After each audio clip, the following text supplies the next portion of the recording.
Amém, irmãos? Amém. Vamos abrir as nossas Bíblias em Jeremias. Hoje, eu creio que hoje à noite vai ser a nossa última exposição nessa série, e creio que amanhã Deus tem novos rumos a nos dar pela sua graça, se assim Deus nos permitir estarmos reunidos na sua santa presença, vivos aqui na terra, senão estaremos com Ele no céu. Amém. Amém. Nós paramos hoje pela manhã no versículo 11 do capítulo 8, Jeremias 8, 11.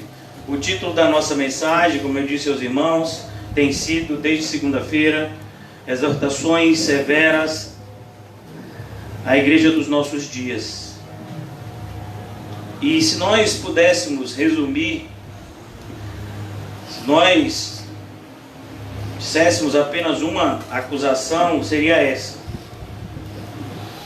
Está aqui no versículo 11: curam superficialmente a ferida do meu povo, dizendo paz, paz, quando não há paz. Nós vivemos dias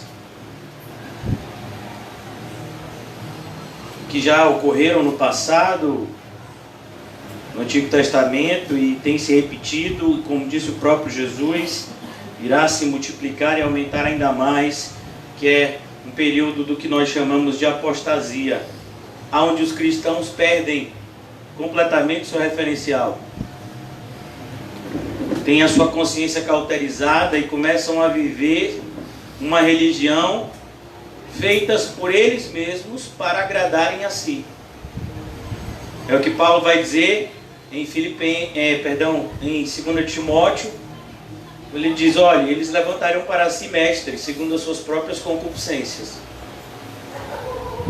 Então nós vivemos em uma época onde a igreja tenta salvar a sua vida, quando o direcionamento do Evangelho é que nós não deveríamos fazer isso. Deveríamos entregar a nossa vida por amor a Cristo e ao Evangelho. Então no versículo 12 ele diz: serão envergonhados porque cometem abominação, sem sentir por isso vergonha, nem sabem que é coisa envergonhar-se. Portanto cairão como os que caem, quando eu os castigar, tropeçarão, diz o Senhor. Eu os consumirei de todo, diz o Senhor. Não haverá uvas na vide, nem figos na figueira, e a folha já está murcha. Já lhes designei os que passarão sobre eles.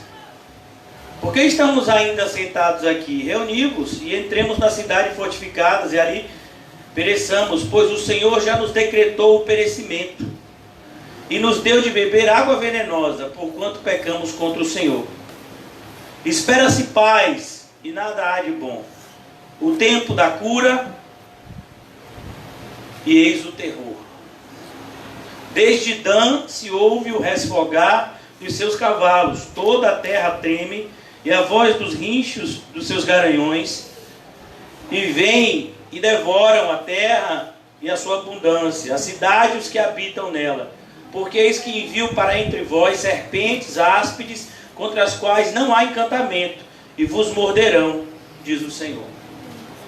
Percebe, irmãos, que nós vamos encontrar aqui um paralelo entre um período onde o povo de Deus, que havia sido tirado do Egito, murmura por conta da vida que eles estavam vivendo, seguindo Moisés, pelo caminho que o Senhor determinava no deserto.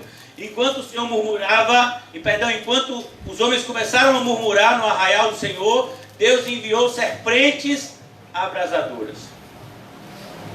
Mordia o povo sentia muita dor, e o veneno daquelas serpentes era mortal.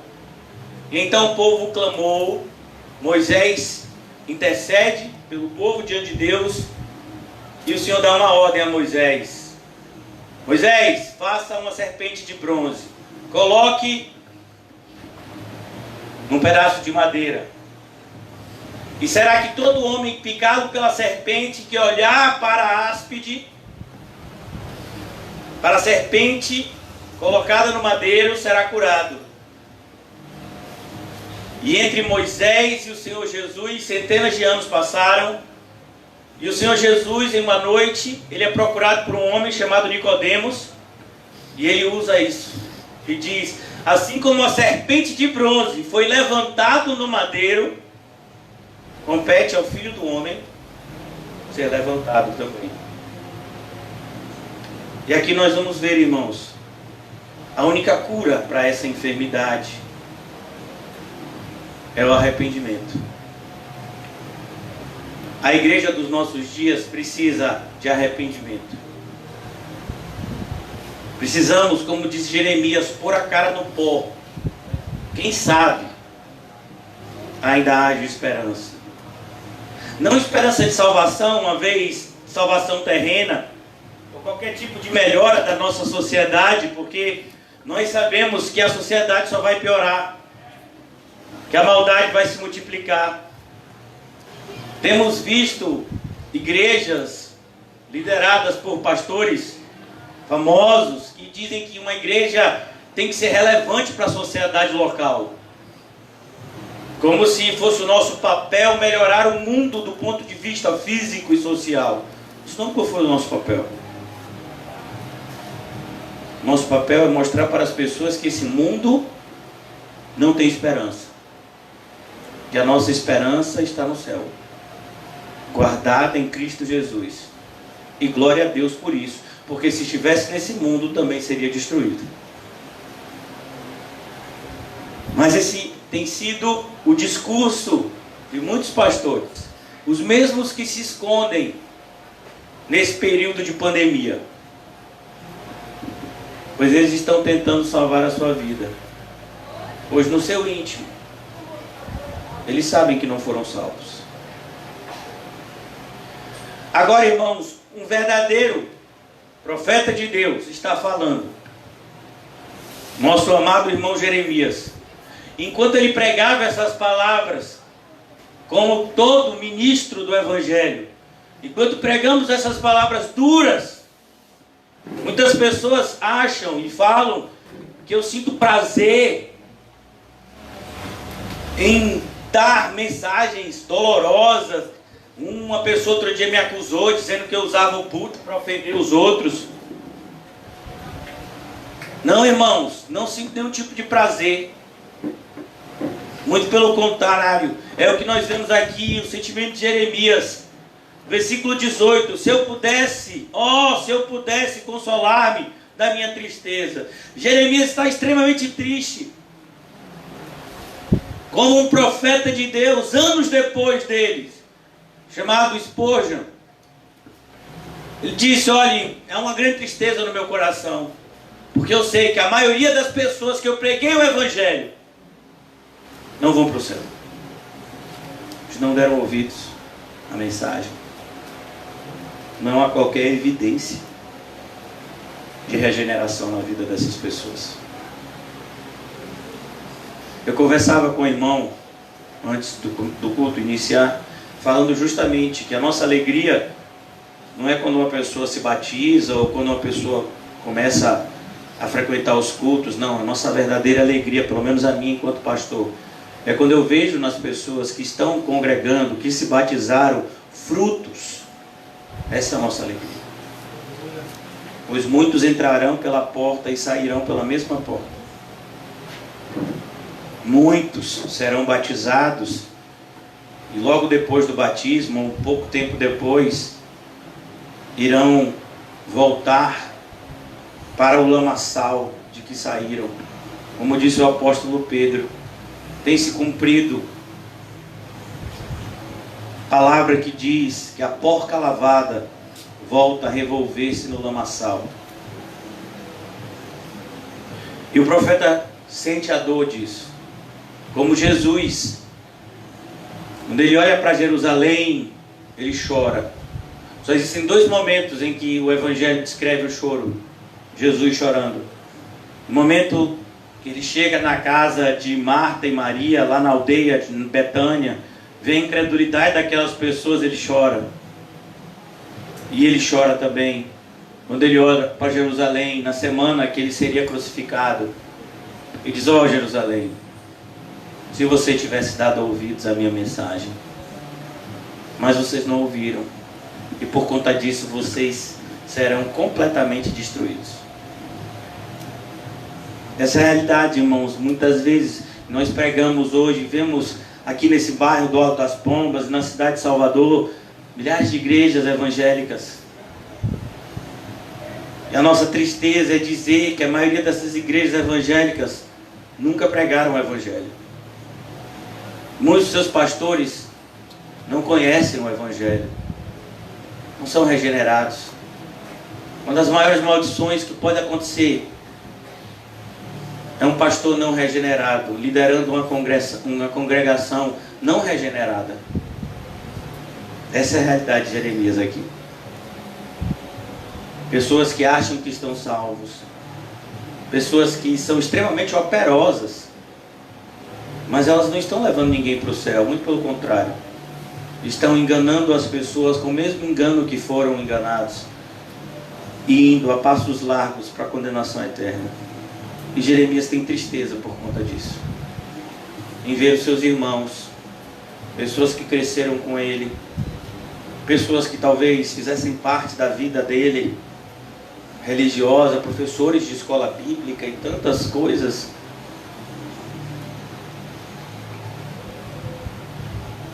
ouvindo a sentença de condenação.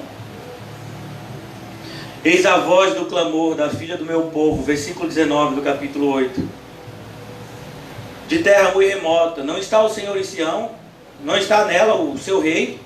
Por que me provocaram a ira com as suas imagens de esculturas e com ídolos dos estrangeiros?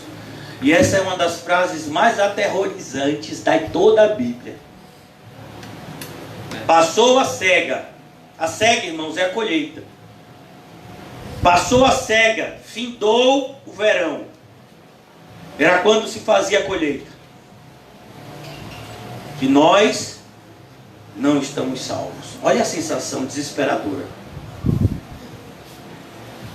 Daquelas virgens que batem na porta e ouvem do noivo: não tem mais como vocês entrarem. A sensação desesperadora daquela multidão de pessoas do lado de fora da arca, vendo a água subir, e elas procurando abrigos em lugares altos, e a água continuava subindo, até que não tinha mais onde abrigar-se, porque a água cobriu toda a terra. Imagine essas pessoas com seus filhos pequenos, mulheres grávidas, senhores de idade, sem ter aonde abrigar-se, e aquela água subindo, subindo, e a ficha caindo. Noé falou para a gente durante 100 anos que isso ia acontecer, e a gente não deu crédito a ele. Está acontecendo exatamente como ele falou que aconteceria. Nós deveríamos ter ouvido, deveríamos estar dentro da arca nesse momento. E a água está submergindo. E como está escrito lá em Gênesis, e matou a todos. Todos os seres humanos foram mortos. Só sobraram 8. Noé, a sua esposa, seus 3 filhos e as suas 3 esposas. Imagine, irmãos. Nós temos esse exemplo na Bíblia. Para nós deveria bastar, para entendermos aquilo que o apóstolo Paulo nos fala em Gálatas capítulo 6, com Deus não se brinca. Que a única resposta para aquilo que Deus fala é: sim, Senhor, o teu servo ouve. A única atitude cabível é seguir os passos que o Senhor nos deixou para seguir. Que loucura é desobedecer um Deus que criou os céus e a terra, que os próprios demônios temem, seres extremamente mais inteligentes e poderosos que nós, temem. Então ele diz: passou a cega, findou o verão, e nós não estamos salvos. Aquele rico que está no inferno, em Lucas capítulo 16, imagine a sensação dele. Uma pessoa que viveu todos os luxos e ainda era uma pessoa religiosa. Se você for em muitas igrejas evangélicas, estão repletas, diferentemente da nossa igreja, estão repletas de pessoas ricas nos seus confortos. Pessoas que são extremamente bajuladas pelos seus respectivos líderes, por conta da sua condição financeira e da sua influência. Imagine essas pessoas morrendo indo para o inferno. Pessoas que nunca se preocuparam com nada, tiveram uma vida de regalias, nunca tiveram muitas vezes que pegar um copo de água porque tinha pessoas para servi-los. Essa é o pano de fundo do que Jesus coloca em Lucas 16. De repente ele morre e acorda no inferno. Estou quebrantado. Jeremias está feliz porque as pessoas estão sendo condenadas? Claro que não. O nosso desejo, irmãos, era que as pessoas ouvissem o Evangelho e fossem salvos. A alegria que tivemos hoje de manhã em batizar um irmão que começou a frequentar a igreja há poucos dias, veio, se eu não me engano, a quase todos os cultos durante essa semana, todos os nossos encontros. Ontem à noite, falou da sua vontade de ser batizado no final do culto. Se tivesse falado isso no início, talvez batizássemos ele ontem mesmo. Foi batizado hoje pela manhã.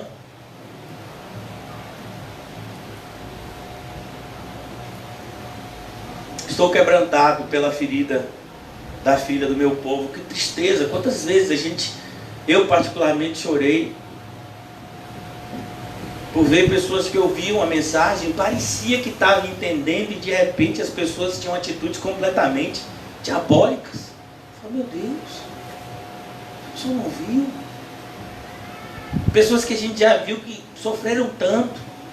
A gente tem uma experiência disso no CAC. Pessoas que já passaram por experiências tão dolorosas. E o Senhor está estendendo a mão, dando uma oportunidade para que essas pessoas se arrependam, tenham uma nova vida em Cristo, e essas pessoas tenham seu coração endurecido mais ainda. Se voltam a uma vida extremamente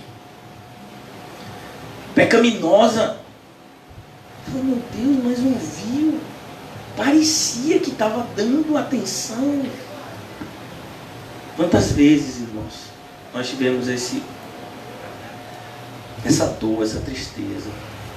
Pessoas que passaram comigo anos, 1, 2, 3 anos comigo, me ajudando no CAC, e de repente, onde estão essas pessoas? Que tipo de vida essas pessoas estão vivendo agora? Parece que nunca ouviram aquilo que a gente falou repetidas vezes. A gente lembra disso, a gente sente tristeza, porque a gente sabe qual é o destino de quem não obedece a Deus. Não adianta se enganar. Uma pessoa que foi regenerada, irmãos, jamais permanecerá em impiedade. Como disse um pastor do passado, as piores coisas que pode acontecer é uma pessoa ser feliz no pecado. Uma pessoa que peca e encontra alegria nisso, ali já está a sua sentença. Como assim você tem vivido isso que desagrada a Deus e está feliz? Como é que é isso? Filhinha, na boca não. Então nós precisamos tomar bastante cuidado, irmãos, para que isso não aconteça com a gente. É bom ser corrigido por Deus. É bom ter irmãos que nos exortem, porque é muito mais triste essa realidade aqui. Perceber que pessoas que estão tão endurecidas. Acaso não há bálsamo em Gileade? Não há médico? Por que, pois, não se realizou a cura na filha do meu povo? Provera a Deus a minha cabeça se tornasse em águas e os meus olhos em fontes de lágrimas. Olha a tristeza do profeta. Está dizendo aqui, a cena é: eu não tenho mais água, não tem mais líquido para sair dos meus olhos. tanto que ele já chorou pelo povo. Entendem, irmãos? Toda a família de Jeremias era formada de sacerdotes. Então choraria de dia e de noite os mortos da filha do meu povo. Perceba, isso não aconteceu ainda. Jeremias está profetizando de algo que vai acontecer dezenas de anos depois. Mas ele sabe que aquilo para Deus é como se já tivesse acontecido. Por exemplo, quando a gente lê o livro do Apocalipse, que vê os cálices da ira de Deus sendo derramados, aquilo dali é um fato consumado, irmãos. A gente está vendo, sabe, essa calamidade que é essa pandemia do coronavírus. Mas imagine, irmãos, a taxa de mortalidade do coronavírus é 1, alguma coisa por cento, não chega a 2%. Existe uma praga que vai ser liberada em Apocalipse, que vai matar 1/3 da população. Você sabe o que é isso? Mais de 30% da população mundial vai morrer. Se não me engano, é 1/3 ou 1/4. Imagine, no universo de 7 bilhões de pessoas, vão morrer quase 2 bilhões de pessoas com uma única calamidade. De uma vez só. Nós estamos sendo preparados pela misericórdia de Deus, vendo o que um simples vírus pode causar em todo o sistema mundial, numa sociedade soberba, que acha que pode. Nós vimos isso nos Estados Unidos. Se achavam as pessoas que iriam passar por isso sem qualquer dano, e é onde tem mais causado dano o coronavírus. Os americanos têm o presidente que merecem. E ele agiu como se nada fosse acontecer com o país dele, e é onde tem mais morrido, na cidade mais rica do mundo, que é Nova York. Milhares de pessoas morreram. Cidade no país mais preparado tecnologicamente, é onde mais esse vírus tem causado mortandade. Será que isso é coincidência? É Deus querendo mostrar que aquele que se exalta, ele abate. Deus resiste ao soberbo, mas dá graça ao humilde. Nós temos que tomar muito cuidado, irmãos. Prover a Deus, versículo 2 do capítulo 9: eu tivesse no deserto, numa estalagem de caminhantes, então deixaria o meu povo e me apartaria dele, porque todos eles são adúlteros, são um bando de traidores. Sabe uma das coisas que dói em Jeremias? Não somente ver a condenação do povo, mas uma das coisas que dói num verdadeiro cristão é ver as pessoas pecando abertamente e sentindo prazer nisso. Pessoas da nossa família, irmãos, com a linguagem promíscua, com uma vida avarenta. Onde você acha que vão os avarentos? Você acha que algum avarento entra no céu? Você acha que alguma pessoa que o Deus é o dinheiro entra no céu? Onde você acha que vão essas pessoas, irmão? Pessoas da nossa família, pessoas próximas. Jeremias sofre duplamente pela condenação merecida e pelo pecado que gera a condenação dessas pessoas. Curvam a língua como se fosse o seu arco para a mentira, fortalecem-se na terra, mas não para a verdade. Não é assim a nossa sociedade? Cada vez mais forte, cada vez mais rica, mas eles não usam isso para a verdade. O homem criou a caixa de som, criou tecnologia para que a voz fosse ouvida de maneira, a de ser dissipada, e as pessoas usam essa tecnologia para fazer o quê? Para pregar músicas indecentes. A maioria das caixas de som são usadas para isso. nas empresas de entretenimento para propagar bebedeira e orgias. Essa é a tecnologia. O homem cria tecnologia de computadores, cria internet. E grande parte daquilo que se busca na internet são só coisas que desonram a Deus. Mas não para a verdade, porque avançam de malícia e malícia, ó, malícia e malícia. E é triste ver que essa é a realidade da igreja. Em vez de usarmos a tecnologia para darmos um bom testemunho, usamos a tecnologia para dissipar a nossa covardia por meio das lives feitas com igrejas fechadas. Como se faz um batismo virtual? Como é? Como se faz uma ceia virtual? Se a ceia é justamente a demonstração da unidade. Como se pode fazer? Como se pode manter uma igreja aberta com a porta fechada? O homem acha tecnologia para isso. De malícia e malícia. E não me conhecem. Não me conhecem. Diz o Senhor. Quantos e quantos cristãos no passado morreram, não por conta de um vírus, mas por conta de torturas indizíveis, para que fosse conhecido diante de todos que existe uma vida eterna, que existe salvação, que existe uma cidade santa preparada para aqueles que querem viver uma vida santa. Eles morreram queimados, esquartejados.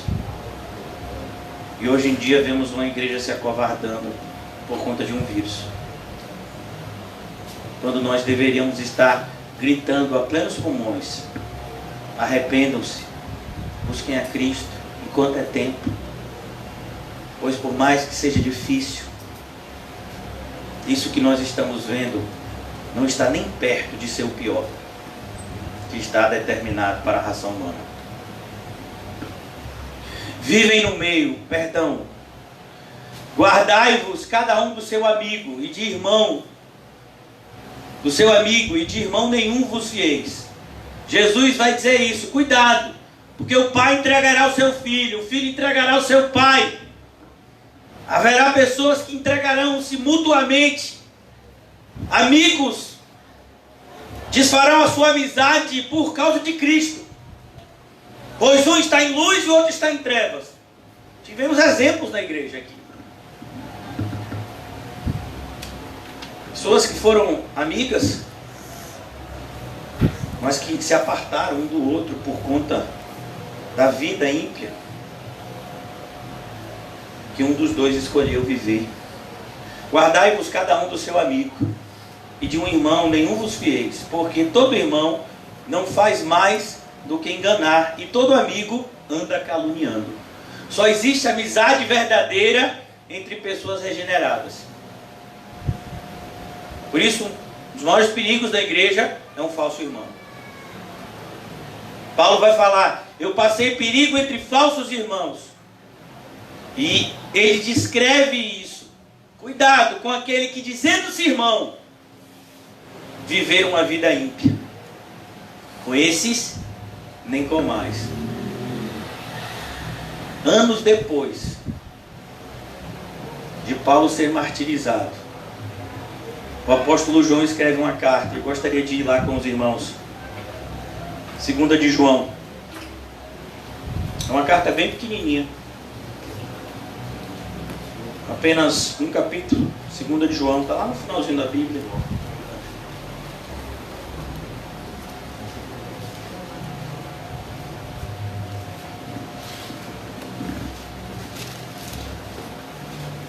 Segunda de João, ele diz no versículo 7 em diante: porque muitos enganadores têm saído pelo mundo afora. Imagine, ele escreveu essa carta no final do primeiro século, 1900 anos atrás. Porque muitos enganadores têm saído pelo mundo afora, os quais não confessam Jesus Cristo vindo em carne. Assim é o enganador e o anticristo. Acautelai-vos para não perderdes aquilo que temos realizado com esforço. Irmãos, você acha que é fácil entrar pela porta estreita e andar pelo caminho apertado? Se você não tem sido pressionado de todos os lados, reveja o caminho que você está andando. Porque quando Jesus diz em Mateus capítulo 7, entrar pela porta estreita e andar pelo caminho apertado, a palavra apertado é uma palavra em grego que significa pressionado de todos os lados. E Jesus vai e diz: olha, eu vou avisar vocês, no mundo tereis aflições. Então ele diz: acautelai-vos para não perderdes aquilo que temos realizado com esforço. Você acha que é fácil para nós estarmos aqui na igreja, estarmos indo nos lugares que vamos, fazendo as nossas reuniões, abdicando da nossa aparente segurança física e conforto? Não. Mas para receberdes completo galardão. Todo aquele que ultrapassa a doutrina de Cristo e nela não permanece, não tem Deus. Ó, quem não permanece na doutrina de Cristo não tem Deus. Então pode ter um meio cristão? Não, fulano é cristão mais ou menos, sabe como é, né? Tem algumas coisas que ele até segue, pastor, mas tem outras que ele não segue. Assim, por exemplo, ele não está disposto para morrer por amor a Cristo, mas eu creio que ele é cristão. Não pode. Isso eu estou dizendo não, filho, é a Bíblia. Quem tentar salvar a sua vida, se Deus falou, está falado. Todo aquele que tentar salvar a sua vida, perderá. Mas que entregar a sua vida por amor a mim e ao Evangelho, salvará. Pode mudar isso? Não, Deus permanece fiel. Ainda que sejamos infiéis. Por isso ele diz: todo aquele que ultrapassa a doutrina de Cristo e nela não permanece, não tem Deus. Não tem Deus. Não tem Deus com D maiúsculo, tem Deus com D minúsculo. E o que permanece na doutrina, esse tem tanto o Pai como o Filho. Tem que permanecer. Se alguém vem ter convosco e não traz esta doutrina, ó. Se alguém diz: eu sou crente, fica, eu sou crente, eu sou crente igual a você, eu só não sou assim, sabe? De levar tudo ao pé da letra, eu só não sou assim, mas eu também sou crente.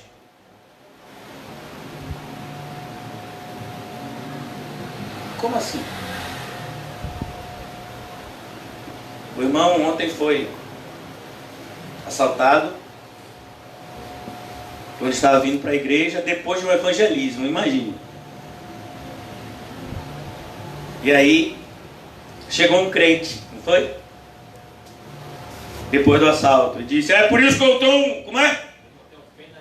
Por isso que eu tenho pena de ninguém. Quando pega esse povo e bata, como é? A gente é da mesma fé. Será? Você acha que é, meu filho? Não é não? Nem primo. Imagine, uma pessoa roubou seu celular, você não perdoa.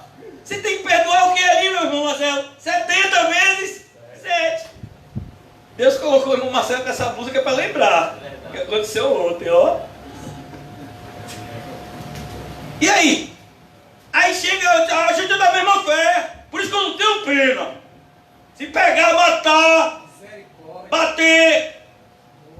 Hã? Olha, se eu tivesse aqui, eu jogava o carro em cima. Por isso que quando mata, eu não tenho pena, varão. Olha. Será que é da mesma fé, irmão? Não.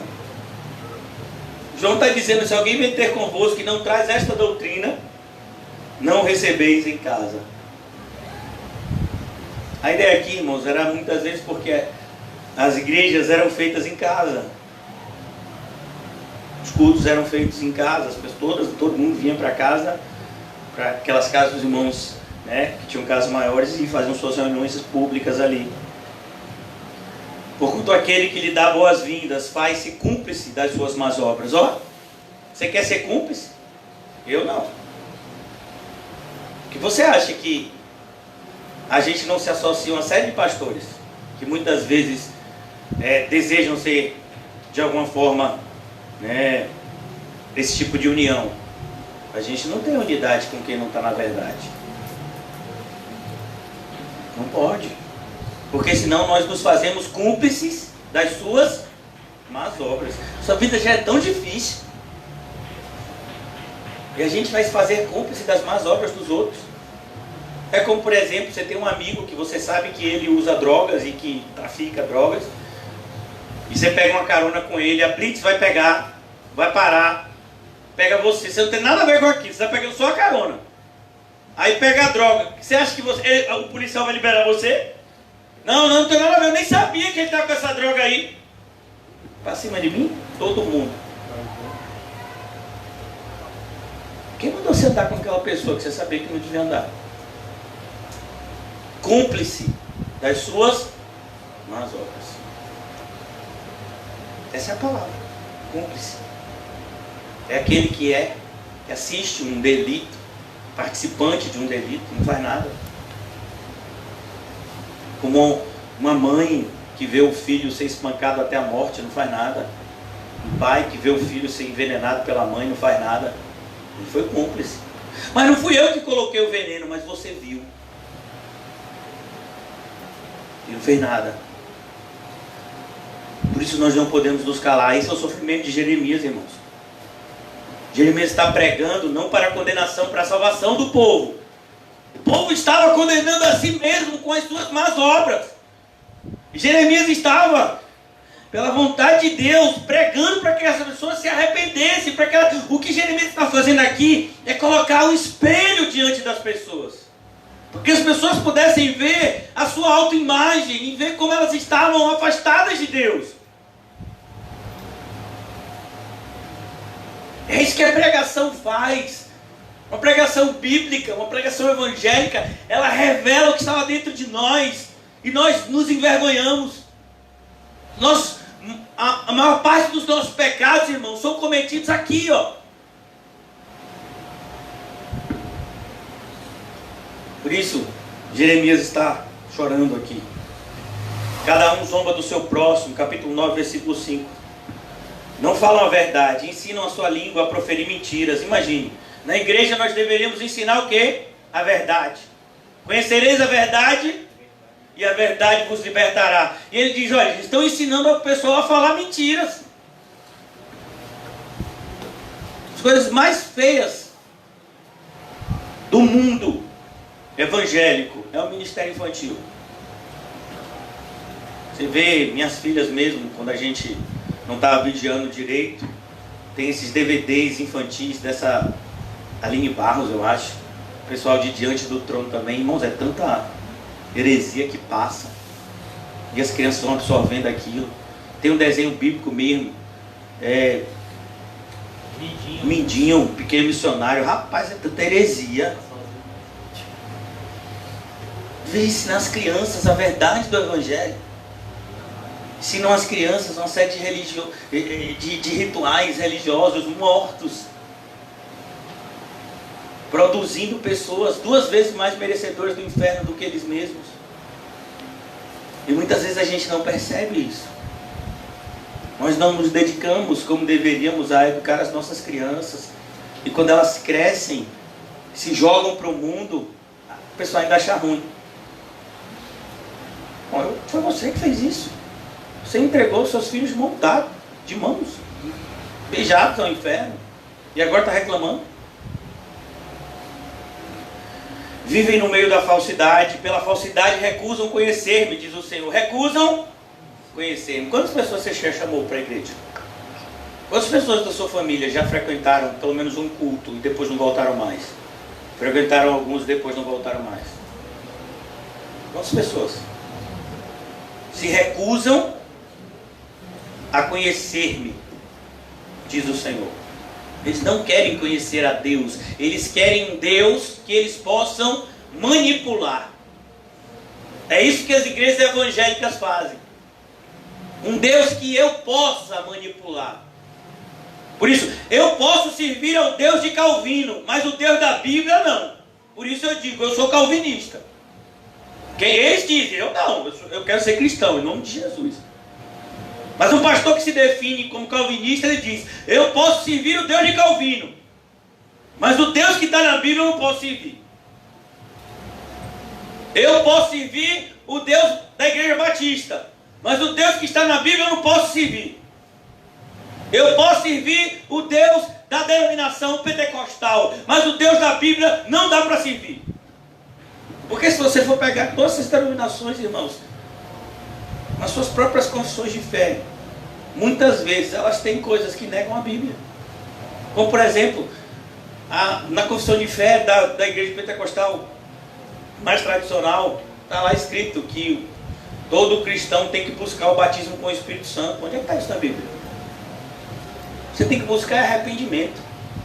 Você tem que buscar uma vida santa. Você tem que buscar ser cheio com o Espírito Santo, buscar batismo com o Espírito Santo, com evidência em falar em línguas estranhas. Está lá na confissão de fé dessa igreja pentecostal. Falar em língua estranha, língua que ninguém conhece, isso está nem Bíblia. Deus não é Deus de confusão, irmão. Paulo vai dizer, ó, se vou falar no idioma, o que adiantar? Vamos imaginar que eu saiba falar japonês. Aí eu começo a pregar para vocês em japonês. E edificar quem é o que? Alguém entender? Ninguém. Aí chegam as pessoas e falam um monte de coisa, numa linguagem que elas mesmas inventaram, e diz que isso está cheio com o Espírito Santo. Cheio com o Espírito Santo? Se o Senhor quer que a gente fale de uma maneira que o outro compreenda, como é que eu vou glorificar a Deus falando uma linguagem que ninguém entende? Percebe, irmãos? Na confissão de fé de determinadas denominações, está lá. E as pessoas matam e morrem pela essa denominação. Tem gente que diz, eu nasci no fogo, vou morrer no fogo. Eu digo, eita Deus. Isso é o quê, meu filho? Vivem no meio da falsidade. Igrejas onde ninguém ajuda ninguém. Já viu isso? Que a gente nunca perca a simplicidade que a gente tem aqui. Independentemente do Senhor acrescentar pessoas, que a gente continue se amando e cuidando um do outro. Porque isso é ser igreja. Então ele diz aqui, irmãos, versículo 7, portanto assim diz o Senhor dos exércitos, eis que eu os acrisolarei. Esse verbo é o verbo de você purificar o ouro ou a prata, metal precioso, é acrisolar. E os provarei, porque de que outra maneira procederia eu com a filha do meu povo? O que Deus vai fazer? Quando nós vemos um incêndio invadindo algum lugar, o que a gente tenta fazer? Salvar o que a gente puder, não é assim? Nas grandes inundações que a gente presenciou esse ano, não teve inundações, rios encheram em São Paulo, em Minas Gerais. Muitas pessoas, quando veem que a água está subindo, o que elas tentam fazer? Salvar os seus documentos, às vezes algo tipo com um computador, um celular, alguma coisa assim, para recomeçar depois de tudo ter sido destruído. É o que ele está dizendo aqui. Eu vou queimar, mas nesse fogo existem algumas pessoas que não serão consumidas, porque o material que elas são feitas, o fogo não pode consumir, ele só pode purificar.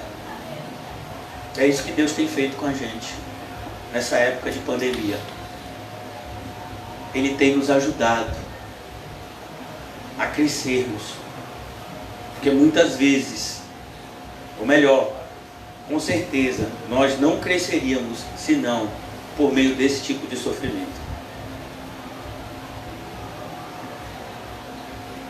Irmãos, eu vou adiantar um pouco, porque, como eu disse a vocês, o direcionamento que eu recebi de Deus é para concluir a nossa exposição nesse tema na noite de hoje.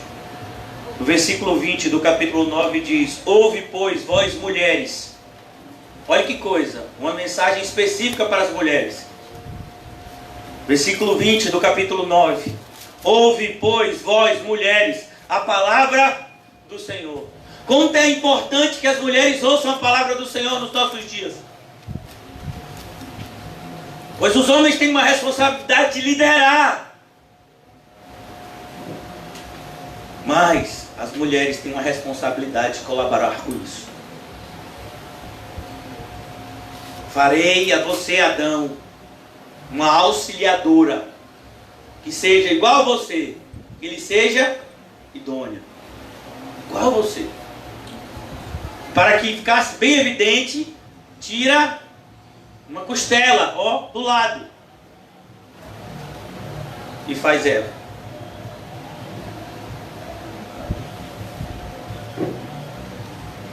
Quando o diabo encontra acesso à igreja por meio do ministério feminino, ele traz grande destruição, como foi no caso do Éden, foi no caso de Acabe e Jezabel. Por isso as mulheres são responsáveis também. Por mais que a responsabilidade do homem seja maior, mas as mulheres também são responsáveis pelas suas respectivas responsabilidades ou funções que o próprio Senhor determinou a elas. Pois vós, mulheres, ouvi a palavra do Senhor, e os vossos ouvidos recebam a palavra da sua boca. Olha que coisa, no meio de tudo isso, há uma mensagem específica às mulheres. Ensinai o pranto às vossas filhas. Olha o ministério infantil, irmãos. Olha a responsabilidade da mulher que edifica a sua casa. E aquela que não faz isso, com a sua própria mão, está destruindo. Porque não tem meio termo. Não, eu não estou nem construindo, nem destruindo. Você já está destruindo. Por isso ele diz: recebam a palavra da boca e ensinai. Olha o ministério, ensinai. A gente vê isso de forma tão literal na vida de um servo de Deus chamado Timóteo. Paulo escreve a carta para ele e diz: você aprendeu as sagradas letras de quem? Da sua avó e da sua mãe. Quem contribuiu para Timóteo ser aquele homem de Deus que ele foi? A avó e a mãe. Ensinem a palavra às vossas filhas, e cada uma a sua companheira. Existem coisas que mulheres vão dizer a mulheres, como por exemplo: ame os seus maridos. Está escrito lá que as mulheres mais velhas ensinem as mulheres mais novas a amarem os seus maridos. Está lá em Tito. E a serem boas donas de casa. Olha o que você tem que ensinar. Isso significa que mulher não pode trabalhar? Claro que pode. A mulher virtuosa, ela fazia as coisas no campo. O pano de fundo de Provérbios ali é uma esposa que o marido foi para a guerra, como tantas vezes aconteceu em Israel. Os homens estavam na batalha. Quem devia tomar conta da casa? A mulher. E muitas vezes ela tinha que colher o fruto e cozinhar e tomar conta do filho e cuidar da casa também. E às vezes até vender o pão. E ela fazia isso. O seu marido estava lutando pela nação e ela estava protegendo lá. Esse é o pano de fundo da mulher virtuosa, que excede o seu valor a muitos rubis. Então aqui ele diz: cada uma a sua companheira, ensinem a lamentação. Mulheres, ensinem outras mulheres a importância do arrependimento. Arrependimento. Arrependimento. Arrependam-se. Irmãs, mulher, falando com mulher, arrependam-se. Arrependam-se. Omissão também é pecado. Se as mulheres recebem determinadas atribuições de Deus e não cumprem, elas estão pecando. não fiz nada. Olha o seu pecado aí. Sua responsabilidade. Cadê? Assim como os homens recebem funções, missões, e se não cumprirem fielmente, estarão em desobediência. Agora no versículo 23, irmãos. Qual é a grande glória que pode cobrir o homem nessa terra? Conhecer a Deus. O verbo conhecer, todos vocês sabem, significa ter um relacionamento íntimo. Assim diz o Senhor: não se glorie o sábio, versículo 23, na sua sabedoria, e nem o forte na sua força, e nem o rico nas suas riquezas. Todas essas coisas, não é nisso que o homem busca, irmãos. Olha que coisa. Carta de Jeremias é escrito cerca de 600 anos antes de Jesus. Jesus para nós temos 2020 anos. 2.620 anos separam muitas vezes essas palavras da gente, mas como elas são atuais? O que é que a nossa sociedade busca? Sabedoria, força e riqueza. Mudou. Percebe que o pecado continua o mesmo dentro do homem. Não se glorie na sua sabedoria. A gente vê nessa pandemia, uma das coisas que mais tem causado dano é o orgulho dos homens. Nós vemos, por exemplo, o governo federal tendo uma espécie de queda de braço com os governos estaduais. E quem é que sai prejudicado? A população. A China em pé de guerra com os Estados Unidos. E quem é que sai prejudicado? O povo no mundo inteiro. Homens que se acham sábios. Homens que acham que têm a resposta. Mas eles não têm a resposta. Eles acham que têm, mas eles não têm. Não glorie-se o sábio na sua sabedoria, pois o Senhor pega o sábio na sua própria sabedoria. Nós vimos São Paulo, por exemplo, o infectologista, chefe do combate contra a pandemia lá em São Paulo, pegou uma das maiores referências em infectologia do Brasil. Ficou doente. Cadê? Será que ele não sabia que tinha que lavar a mão, que tinha prevenção, que tinha isso? Será que faltou algum tipo de material para ele se prevenir? Claro que não. Nós sabemos que essas pessoas são extremamente ricas. Mas evitou ele ficar doente. Nós vimos o chanceler de um dos países mais ricos do mundo, que é a Inglaterra. O primeiro-ministro de lá, perdão. O líder deles lá se chama primeiro-ministro, como a gente tem aqui o presidente. Ele ficou doente, quase morre. Foi para UTI, ou semi-UTI, se eu não me engano, o líder deles lá. Ele tinha dito para as pessoas: fiquem em casa, é a única forma da gente vencer o coronavírus. Ele estava em casa, ele pegou o coronavírus. Não estou dizendo, fazendo apologia a vocês de forma alguma, mas eu quero dizer que quem está no controle é Deus. Não existe forma da gente vencer Deus.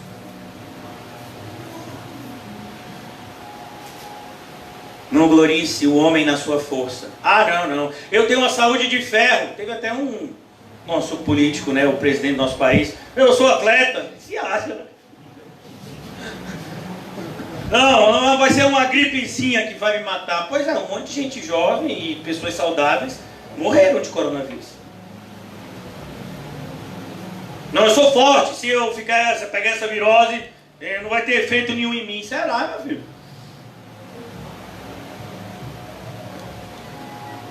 Os homens mais fortes do mundo foi motivo de chacota quando Deus quis disciplinar o Sansão. No seu auge, ele matou 1000 com a queixada de jumento, mas depois que os filisteus o amarraram e cegaram ele se tornou motivo de piada. Aqueles que o temiam agora davam risada dele. Não se glorie na sua força. Você pode ter uma saúde muito boa e morrer. Existem tantas formas de se morrer, irmão. E nem o rico na sua riqueza. Isso é uma das coisas que Deus tem mostrado por meio do coronavírus. É que riqueza não salva. A gente viu o que esse vírus tem feito em países tão ricos quanto os Estados Unidos.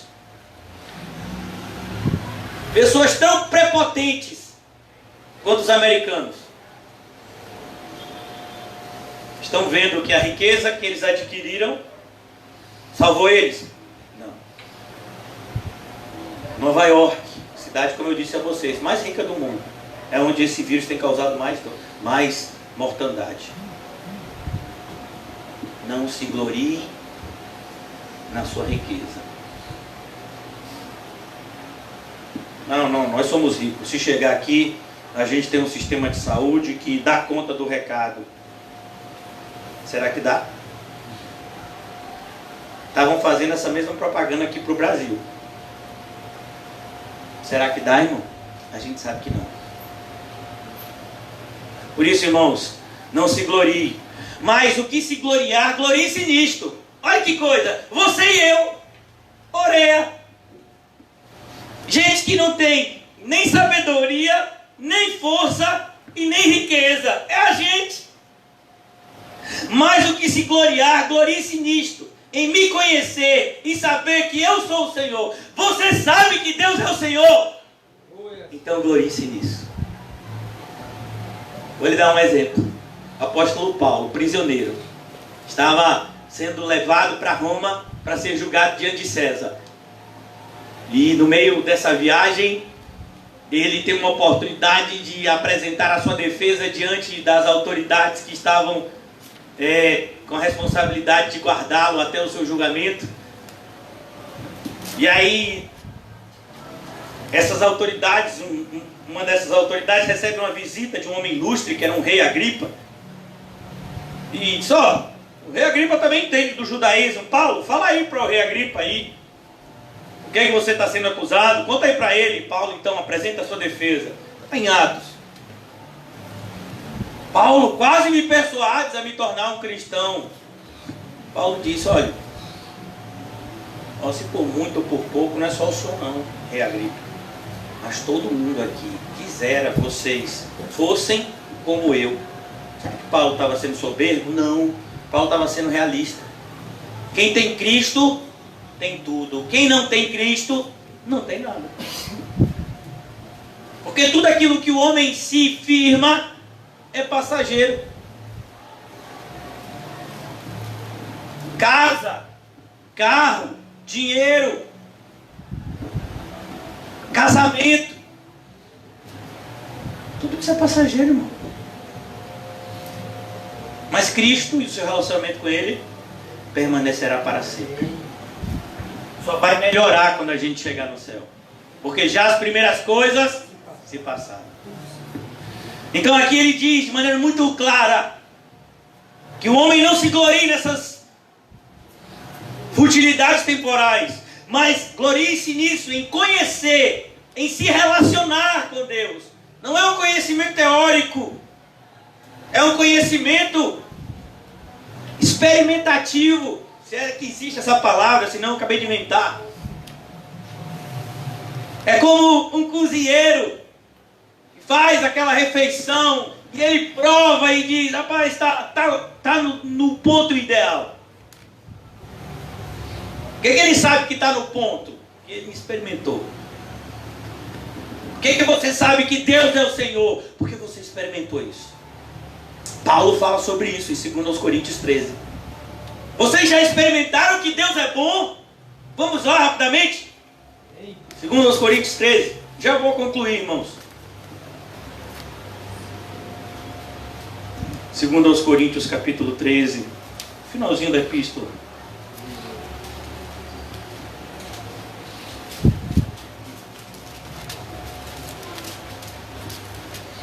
Versículo 5, 2 Coríntios 13, 5. Examinai-vos a vós mesmos, se realmente estáis na fé. Paulo está falando isso para gente crente. E gente crente de muito tempo. Você é crente mesmo? Claro que eu sou. Eu tenho até um ministério na igreja. Eu louvo, eu prego, eu oro, eu evangelizo, eu faço, eu aconteço. Não, eu não estou perguntando isso. Eu estou perguntando se você está na fé. Porque fazer coisas religiosas qualquer um faz. Até os filhos de Eli, Ofni e Finéias. Eles faziam coisas religiosas. Até os filhos de Arão foram queimados, Nadab e Abiú. Eles também faziam coisas religiosas. E morreram por isso, inclusive. Porque trouxeram fogo estranho. Estou dizendo que você faz coisas religiosas. Eu estou perguntando se você está na fé. Na fé verdadeira, como disse o apóstolo João.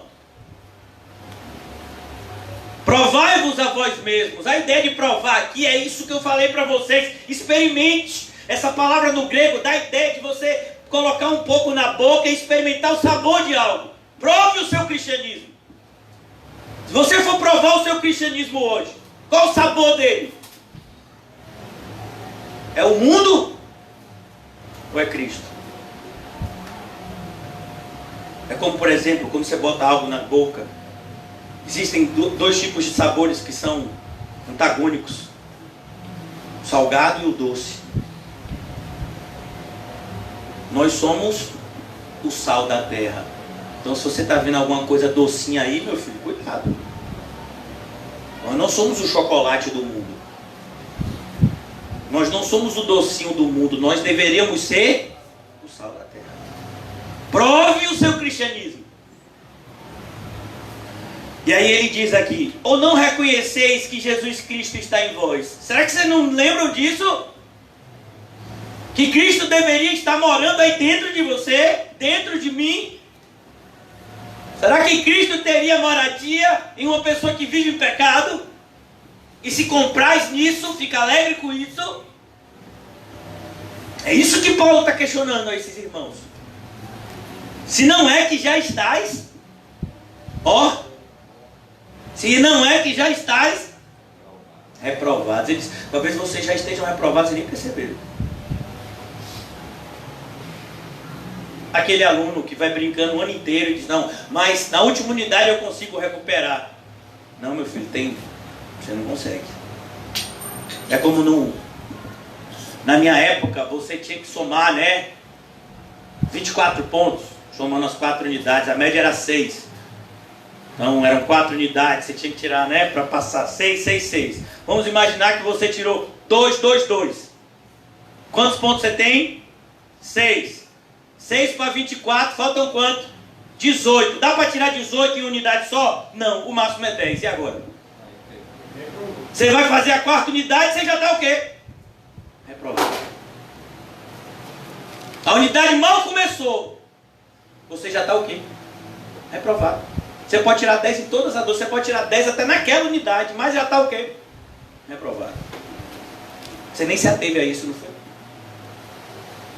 Então aqui a ideia é, cuidado, vocês devem se examinar o tempo todo. Por quê? Porque um simples passo errado pode te tirar completamente da rota. É como um capitão de um navio. Se ele errar em questões de metros, ele pode desviar do seu destino quilômetros.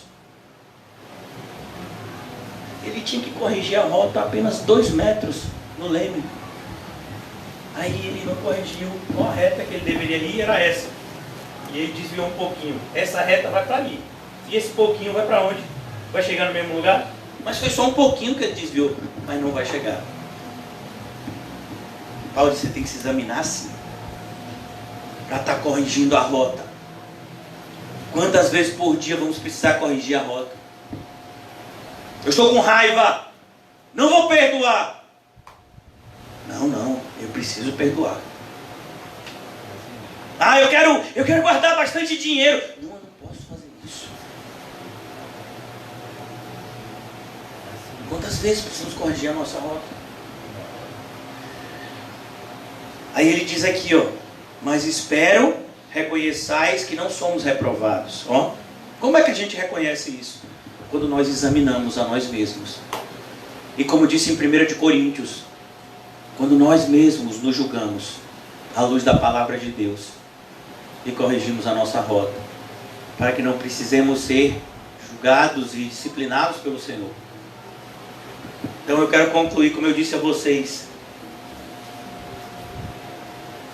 no capítulo 10, que é o capítulo final, irmãos, da nossa exposição, versículo 6, início do capítulo 10 até o versículo 16, nós vamos ver um paralelo que ele vai traçar entre a fé idólatra e a fé bíblica. E ele diz aqui no versículo 6: ninguém há semelhante a ti, ó Senhor, tu és grande, e grande é o poder do teu nome. Quem não te temeria, ó Rei das nações?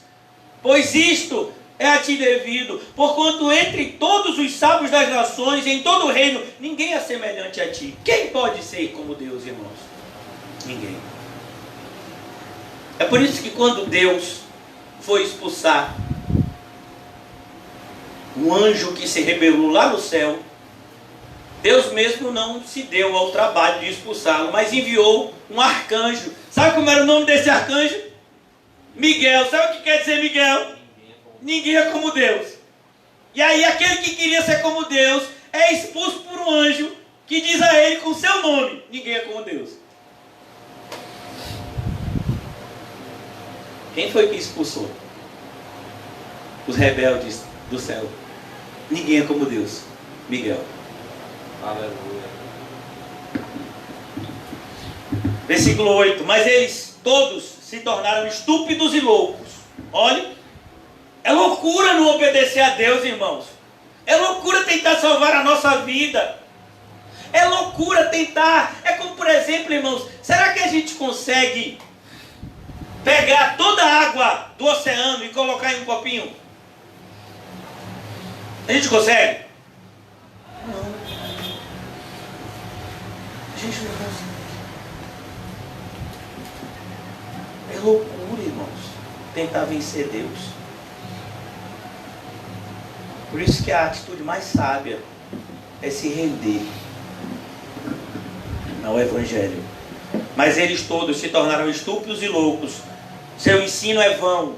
Ó, a palavra vão é uma palavra que ela tem a sua etimologia ligada à palavra vaidade.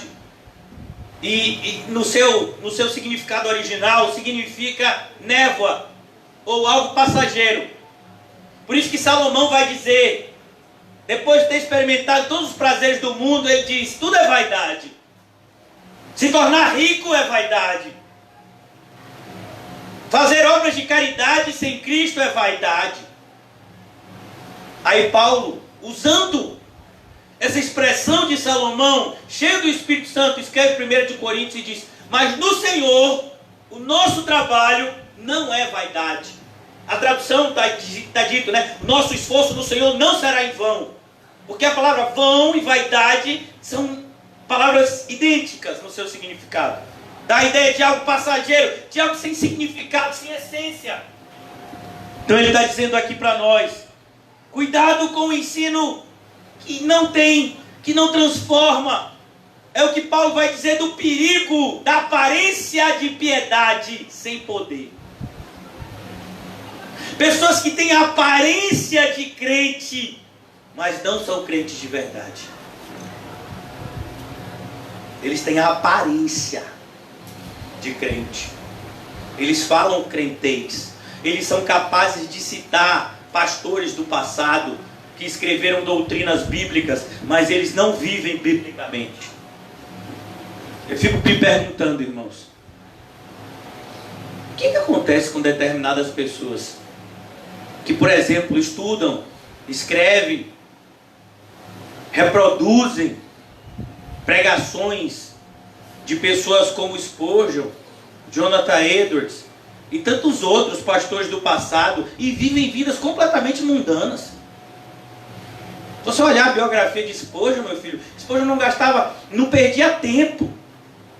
A vida dele era toda voltada a conhecer a Cristo e fazê-lo conhecido. E hoje em dia você vê gente, sabe, sendo pastor, aí prega 2 vezes por semana e os outros dias busca satisfazer a si mesmo. Vá procurar telefonar para ele, para ver se ele atende. Não, esse dia é com a minha família.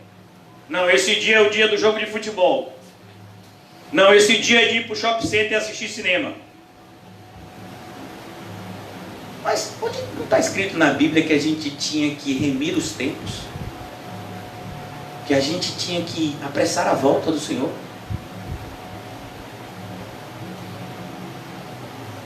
O ensino dessas pessoas é vão, como a vida que elas levam. Quem segui-las vai ter o mesmo destino deles. E morto, ó. O ensino que não está vivo está o quê? Morto. O ensino que não transforma você em mais parecido com Cristo, preste bastante atenção. O ensino que não deixa você parecido com Cristo vai deixar você parecido com o diabo.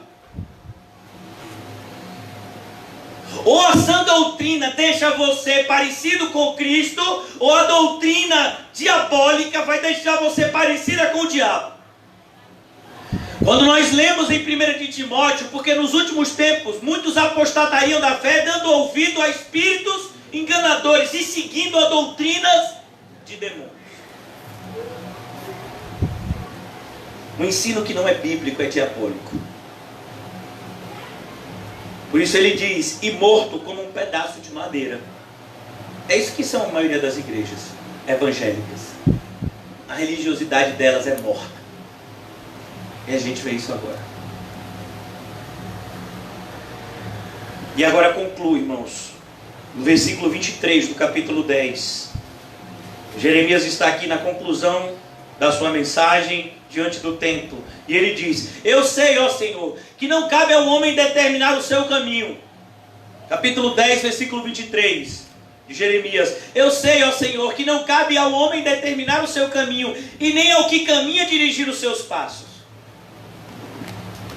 Não é a sua função.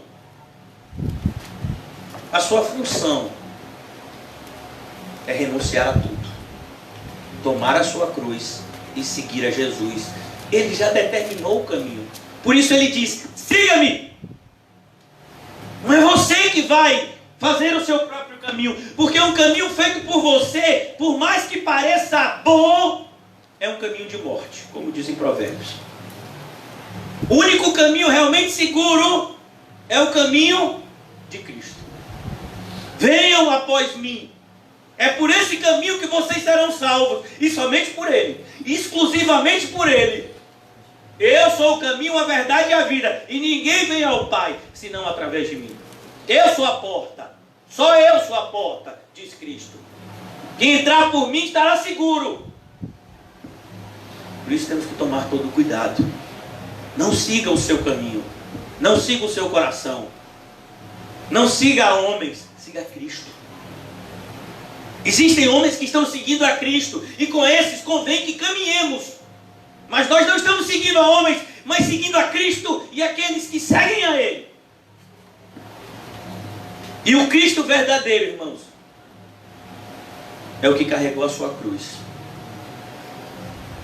Para que aqueles que são dele tivessem o privilégio de carregar a sua. A cruz não deveria ser motivo de vergonha para nós, nem de tristeza. Porque se ele te deu uma cruz para carregar, é porque tem uma casa no céu para você morar. Até rimou. Se você está carregando uma cruz, meu filho, é porque você vai entrar no céu. Todo aquele que renuncia a tudo, toma a sua cruz e me segue, vai para o céu. E a cruz que a gente tem que carregar é passageira. Ainda um pouquinho de tempo. Paulo diz, a nossa leve e momentânea tribulação produz para nós um eterno peso de glória. Essa cruz Glória a Deus. é leve e momentânea. Glória a Deus. está produzindo um eterno peso de glória. Aleluia. Nós vamos ceiar, irmãos. Queria já pedir aos irmãos que preparassem a ceia, fizessem a asepsia de mãos e distribuíssem entre os irmãos. Nós vamos ceiar. Que oportunidade primorosa. Toda vez, como eu falei hoje pela manhã, a ceia é uma oportunidade que a gente tem de ver o céu mais de perto, por meio do sacrifício perfeito de Cristo. Você vê o sangue de Cristo naquela cruz por você. Você enxerga a sua ressurreição. E então você se sente seguro nos seus braços. E você participa daquilo que Jesus disse no capítulo 6 do Evangelho de João. Quem não comer do meu corpo, da minha carne, não beber do meu sangue, não tem parte comigo. Jesus está dizendo, irmãos, que quando você de fato conhece a Ele, você traz Ele para morar dentro de você. É como esse copinho de suco e esse pedaço de pão que a gente come depois da ceia. Se eu disser para você, devolva, você consegue devolver o pedaço de pão e o suco? Por quê? Porque eles já se tornaram um conosco. Obrigado, irmão. Obrigado, irmão. É por isso que nós ceiamos, para nos lembrarmos que com Cristo nós somos um.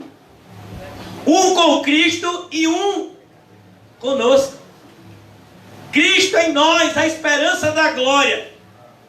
Essa é a oportunidade que nós percebemos. Nós não somos um pedaço de corpo jogado ao léu, mas nós somos um pedaço do corpo que está todo conectado por meio de juntas e medulas e ligado ao cabeça, que é Cristo. Amém. Nós somos a noiva ataviada para o seu noivo. É nesse momento da ceia que sentimos o Espírito de Cristo mais perto de nós, aqui na terra. Olha, vocês vão ceiar e vocês vão lembrar de mim e daquilo que eu fiz, faço e farei por vocês, porque eu voltarei para buscá-los. E quando eu buscar vocês, nós estaremos juntos para sempre. Ó, irmãos, eu oro para que nessa noite, de fato, o Espírito Santo nos conceda do verdadeiro arrependimento. Porque só por meio do verdadeiro arrependimento e da verdadeira fé, esse momento vai ter algum tipo de significado na nossa vida. Para pessoas que não foram regeneradas, talvez esse momento seja um momento comum, que é celebrado na maioria das igrejas evangélicas, uma vez por mês. Mas para nós, não. É o momento em que nós olhamos para a cruz mais perto. Nós podemos muitas vezes sentir o respingar do sangue de Cristo nas nossas faces. Lembramos do seu sofrimento, das suas palavras de dor. Eli, Eli, lama sabachthani. Deus meu, por que desamparaste? O nosso Senhor sendo escarnecido no nosso lugar, o nosso Senhor sendo ultrajado, desprezado, maltratado. Quando ele teve sede, lhe deram vinagre de beber. E para que tivessem certeza absoluta que ele estava morto, ainda atravessaram ele com uma lança. Mas ele não morreu a morte comum. Na sua morte, ele matou o poder da morte na vida daqueles que vivem por ele. E então, ao terceiro dia, como ele havia dito, ele ressuscitou. Ele esteve com os seus discípulos durante 40 dias. Ele subiu aos céus diante de 500 pessoas. Então ele diz àquelas pessoas: vocês vão ser revestidos de poder e vocês testemunharão daquilo que eu fiz, para que o mundo inteiro, pessoas de todos os povos, línguas e nações, tenham a mesma experiência de salvação que vocês. E então esse evangelho chegou a nós. No dia 19 de abril de 2020, nós temos a oportunidade de nos lembrar dessa história perfeita, termina maravilhosamente com a nossa entrada no céu naquele dia. Hoje não é o fim da nossa história. É apenas uma página que se vira. Mas chegará um dia onde o capítulo que temos que viver aqui na terra vai passar. E se iniciará um novo capítulo no céu. É debaixo dessa fé que ceiamos. Que o Cristo que nos protege aqui na terra estará conosco eternamente no céu. Comamos e bebamos para a glória de Deus.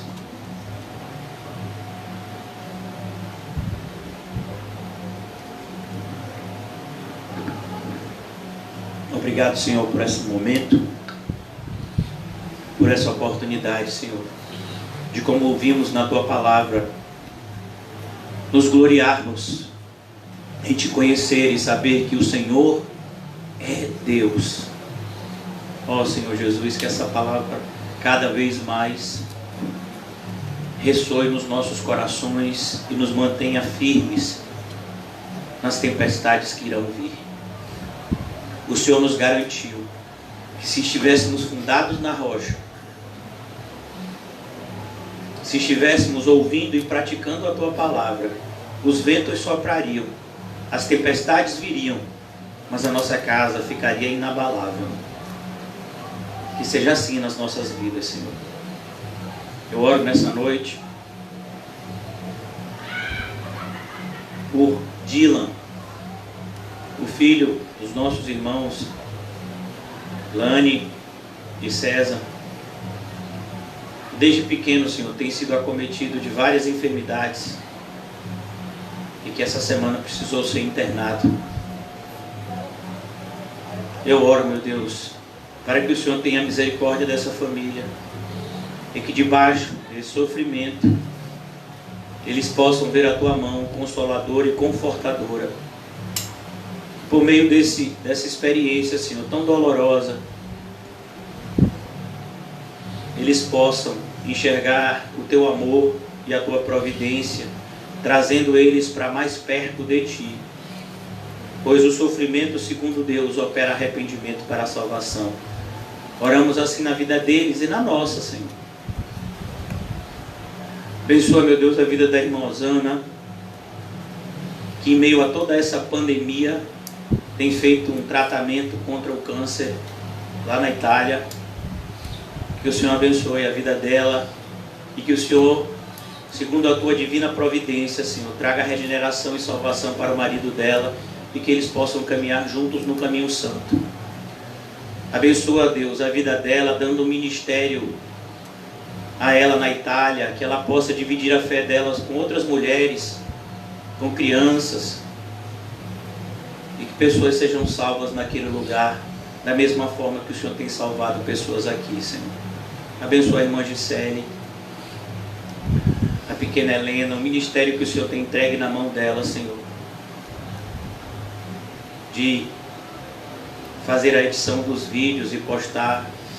Nós sabemos que qualquer coisa que seja feita para o reino de Deus terá uma repercussão no mundo espiritual e uma oposição por parte das trevas. Por isso que o Senhor possa protegê-la, Senhor. Abençoa, meu Deus, as irmãs Marcinha e a irmã Cláudia, que tem, Senhor, recebido de Ti um ministério junto com a irmã Gisele de tradução e fazer um e-book que possa ser distribuído gratuitamente para que outras pessoas possam conhecer a Ti, Senhor. Ajuda-as nesse ministério. E, ó Deus, eu oro para que o Senhor faça a nossa pequena congregação uma igreja frutífera, Senhor. Que todos os irmãos que aqui estão, ó Deus, possam enxergar, descobrir,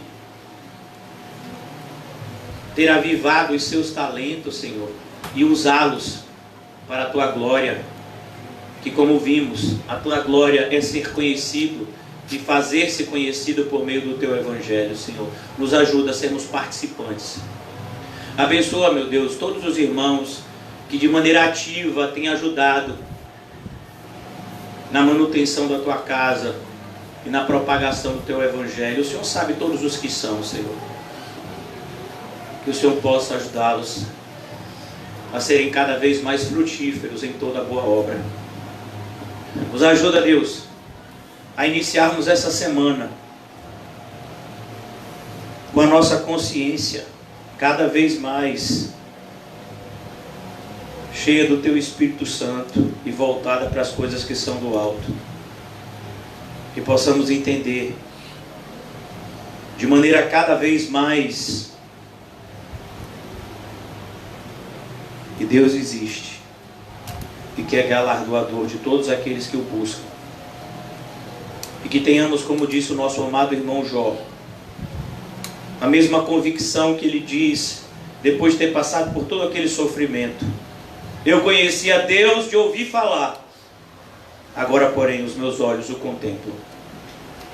Que todo esse sofrimento que temos passado, Senhor, nos aproxime de Ti dessa forma, Senhor. Conhecendo o Senhor cada vez mais intimamente e contemplando a Tua vontade, vendo-a como de fato ela é boa, perfeita e agradável. Despede-nos, Senhor, debaixo desse sentimento de paz que só o Senhor pode nos dar. Não a falsa paz que é fundada no pecado, mas a verdadeira paz que tem como fundamento o arrependimento e a fé em Cristo Jesus. Despede-nos assim para a Tua glória e nos mantém sempre unidos por meio de Ti e para Ti. Em nome de Jesus. Amém e graças a Deus. Saúdem-se mutuamente com um olhar santo e diga ao seu irmão e a si mesmo: viva essa semana para a glória de Deus. Aleluia!